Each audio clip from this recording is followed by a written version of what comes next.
प्यार का एहसास अपने आप में अनूठा होता है। मन में किसी को पाने की,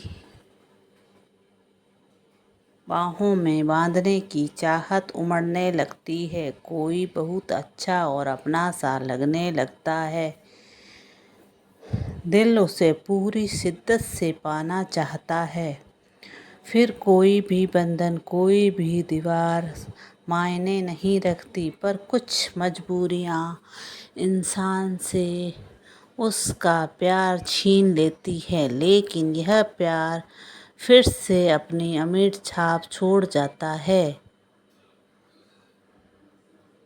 हाँ सुरभि, तुम्हारे प्यार ने भी मेरे मन पर अमिट छाप छोड़ी है। हमें पिछले 10 वर्ष बीत गए, पर आज भी बीता हुआ समय सामने आकर मुँह चिढ़ाने लगता है। सुमी, तुम कहाँ हो? मैं आज भी तुम्हारी राहों में पलके बिछाए बैठा हूँ, यह जानते हुए भी कि तुम पराई हो चुकी हो।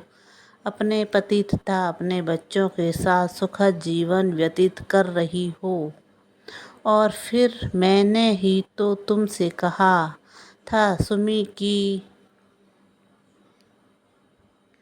यह रात हम कभी नहीं भूलेंगे, फिर भी अब कभी मिलेंगे नहीं। और तुमने मेरी बात का सम्मान किया। जानती हो, बचपन से ही मैं तुम्हारे प्रति एक लगाव महसूस करता था, बिना यह समझे कि ऐसा क्यों। शायद अब उम्र में परिपक्वता नहीं आई थी, लेकिन तुम्हारा मेरे घर आना, मुझे देखते ही एक अजीब पीड़ा से भर उठना मुझे बहुत अच्छा लगता था। तुम्हारी लजीली पलकें झुकी होती थी। अनु है, तुम्हारे लरचते होठों से निकलता, मुझे ऐसा लगता जैसे वीणा के हजारों तार एक साथ झंकृत हो रहे हैं। और अनु को पाकर तुम उसके साथ दूसरे कमरे में चली जाती थी। भैया, सुमी आपको बहुत पसंद करती है, अनु ने मुझे छेड़ा। अच्छा, पागल लड़की, फिल्में बहुत देखती है ना, उसी से प्रभावित होगी। और मैंने अनु की बात को हंसी में उड़ा दिया, पर अनजाने में ही सोचने पर मजबूर हो गया कि यह प्यार व्यार क्या होता है। समझ नहीं पाता। शायद लड़कियों को यह एहसास जल्दी हो जाते हैं, शायद युवकों के मुकाबले वे जल्दी युवा हो जाती है और प्यार की परिभाषा को बखूबी समझने लगती है। संभल ए दिल, तड़पने और तड़पाने से क्या होगा। जहाँ बसना नहीं मुमकिन, वहाँ जाने से क्या होगा। यह गज़ल तुम अनु को सुना रही थी, मुझे भी बहुत अच्छा लगा। और उसी दिन अनु की बात की सत्यता समझ में आई। और जब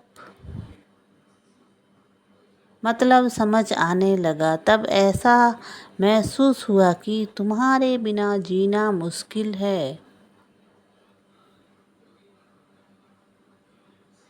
किशोर अपना दामन छुड़ा चुका था और मैंने युवा अवस्था में कदम रखा। और जब तुम्हें देखते ही अजीब मीठी मीठी सी अनुभूति होने लगी।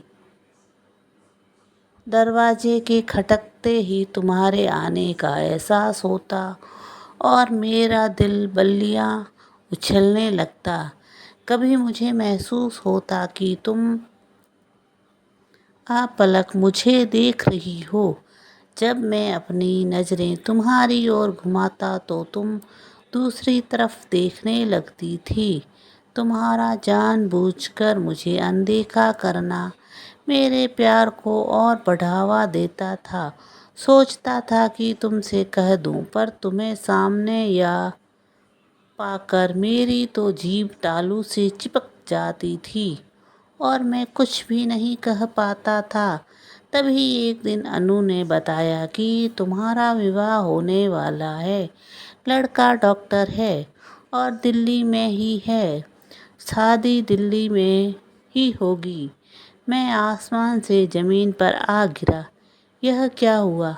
प्यार शुरू होने से पहले ही ख़त्म हो गया। ऐसा कैसे हो सकता है? क्या आरंभ और अंत भी कभी एक साथ हो सकते हैं? हाँ शायद, क्योंकि मेरे साथ तो ऐसा ही हो रहा है। मेरा मेडिकल का 3rd ईयर था। डॉक्टर बनने में 2 वर्ष शेष थे। कैसे तुम्हें अपने घर में बसाने की तुम्हारी तमन्ना पूरी करूँगा? अप्रत्यक्ष रूप से ही तुमने मेरे घर में बसने की इच्छा जाहिर कर दी थी। मैं विवश हो गया। दिसंबर के महीने में कड़ाके की ठंड पड़ रही थी। इसी माह तुम्हारा ब्याह होने वाला था। मेरी रातों की नींद और दिन का चैन दोनों ही जुदा हो चले थे। तुम चली जाओगी, यह सोचते ही हृदय चित्कार करने लगता था। ऐसी ही एक कड़कड़ाती ठंड की रात को कोहरा घना हो रहा था। मैं अपने कमरे में तुम्हारे घर की ओर टकटकी लगाए देख रहा था। आंसू थे कि पलकों तक आ आकर लौट रहे थे। मैंने अपना मन बहुत कड़ा किया हुआ था कि तभी एक आहट सुनाई दी। पलट कर देखा तो सामने तुम थी, खुद को शॉल से सिर से लपेटे हुए। मैं तड़प कर उठा और तुम्हें अपनी बाहों में भर लिया। तुम्हारी आवाज़ कँपा रही थी। मैंने आपको बहुत प्यार किया है, बचपन से ही आपके सपने देखे हैं, लेकिन अब मैं दूर जा रही हूँ, आपसे बहुत दूर, हमेशा हमेशा के लिए। आखिरी बार आपसे मिलने आई हूँ, कहकर तुम मेरे सीने से लगी हुई थी।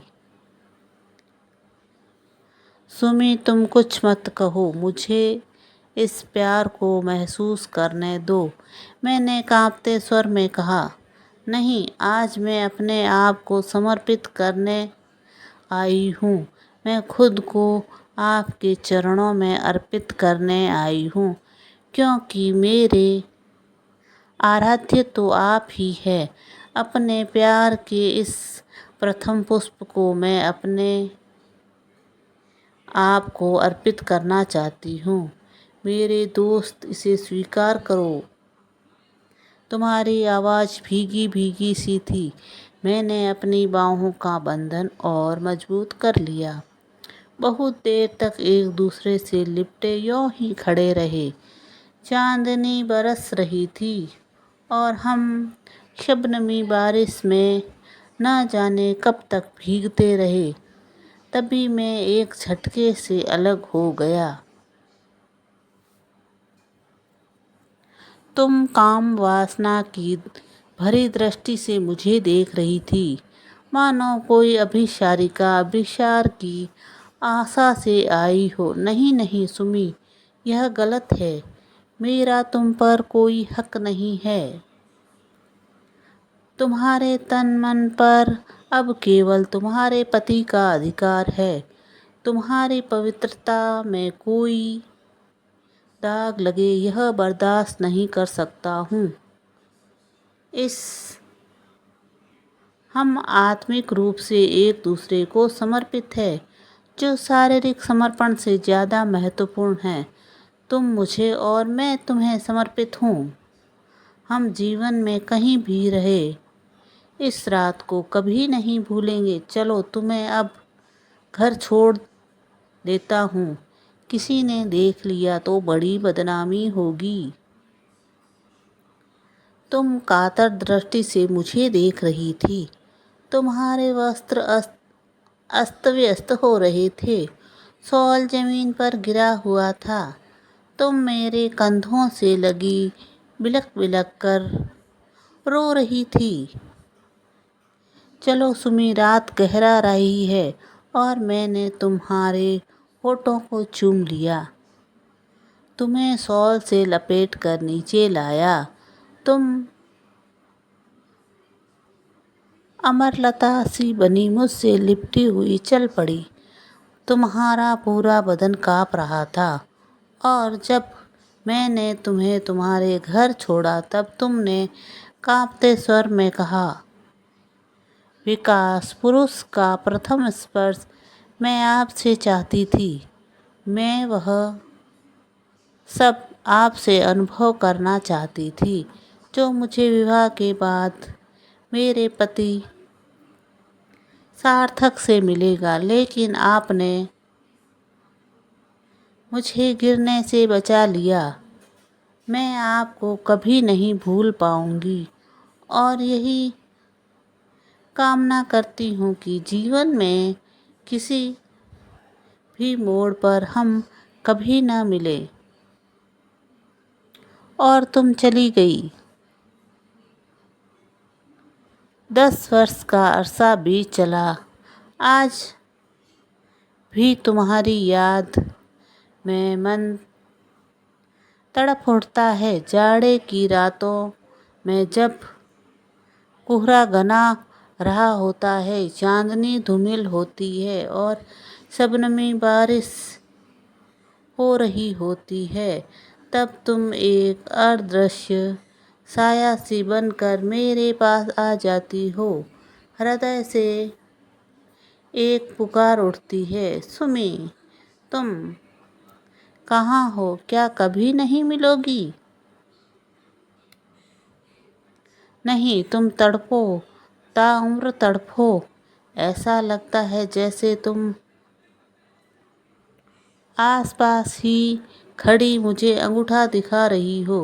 सुमी, मैं अनजाने में तुम्हें पुकार उठता हूँ और मेरी आवाज़ दीवारों से टकरा कर वापस लौट आती है। क्या मैं अपना पहला प्यार कभी नहीं भूल पाऊँगा?